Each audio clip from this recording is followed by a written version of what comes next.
Hob, hob, hob, hob, hob, hob, hob, hob, hob, hob, hob. Wow, that's kind of an annoying name when repeated multiple times, isn't it? Well, luckily for you, this is the only time you're going to have to hear it. Because if you play Runic Games' wonderful new 3D action platformer Hob, you'll realize it's a game that wants to tell its entire story to you without a word. Now that sounds pretty interesting, doesn't it? 3.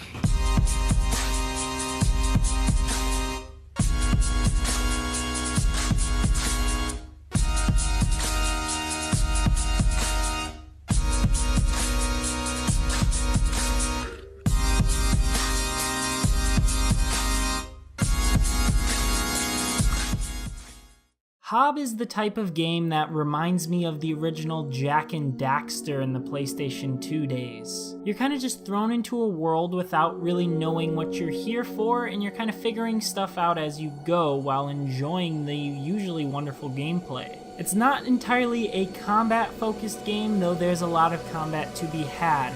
Really, a lot of Hob is going around trying to figure out where to go next. While combat is fairly prevalent throughout the game, you don't really need to focus on it. I spent a majority of my time with Hob kind of ignoring a lot of the enemies and just exploring this gorgeous, vibrant world. You see, the point of Hob is that there's a lot of this purple goop that's kind of taken over and removed a lot of the land from Hob's world. It's up to you to bring it back and bring it clean. A lot of this involves you going entirely Legend of Zelda by delving into dungeons and solving puzzles in order to bring the land back up to where it belongs.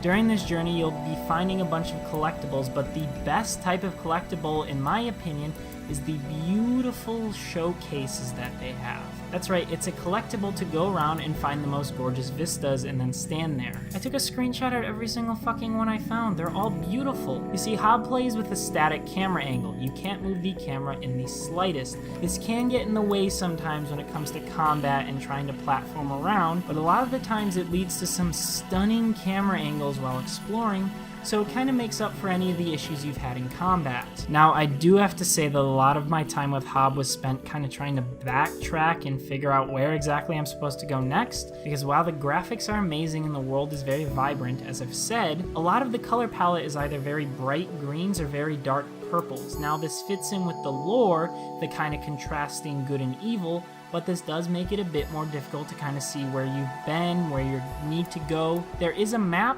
but it really isn't that detailed and it doesn't help out a whole lot. Kind of tells you the general idea of where to go, but never really how to get there. So if you can put up with that, you're really in for a treat with Hob. The puzzles aren't super difficult, but some of them do make you think a little and maybe will spend you a few minutes trying to solve. Combat is kind of a blend of Zelda and Dark Souls. Now, I know a lot of people compare games to Dark Souls, but I promise that this comparison is legitimate. Think kind of like Zelda Breath of the Wild style combat. It's difficult and requires a lot of dodging while waiting for an opening. You have some extra abilities with like your glove and stuff that allow you to create extra openings, but a majority of the time you'll want to just dodge and try and save yourself from getting attacked, because when you get attacked you'll take a lot of damage. Overall, I've been enjoying the game a lot, but it's definitely not for everyone. From what I've played so far, this is really a game that would benefit from a sequel. A lot of the core ideas here are solid, and I've enjoyed it much more than I haven't, but having a sequel to flesh them out, maybe add a full-fledged story and a lot more platforming mechanics would be amazing. I haven't finished it entirely, but I'm pretty close to getting through the game. But as I said, if you're on the edge about this game, I do think it's worth the $20, and you probably won't regret buying it, especially if the images of the game are what attracted you to it in the first place. The aesthetic and the visuals are a very, very big part of it, and you may regret missing them. They're really, really cool. You do have to deal with some kind of repetitive bullshit and trying to figure out your way around, but it's really worth it in the end. As long as you're not a super impatient or bitchy gamer, you'll be fine. That concludes this episode of It's an Indie Game. Don't forget to check out the corresponding Let's Play that goes up the day after the overview, and then of course my full review of the game over at thecoalition.com once it's up.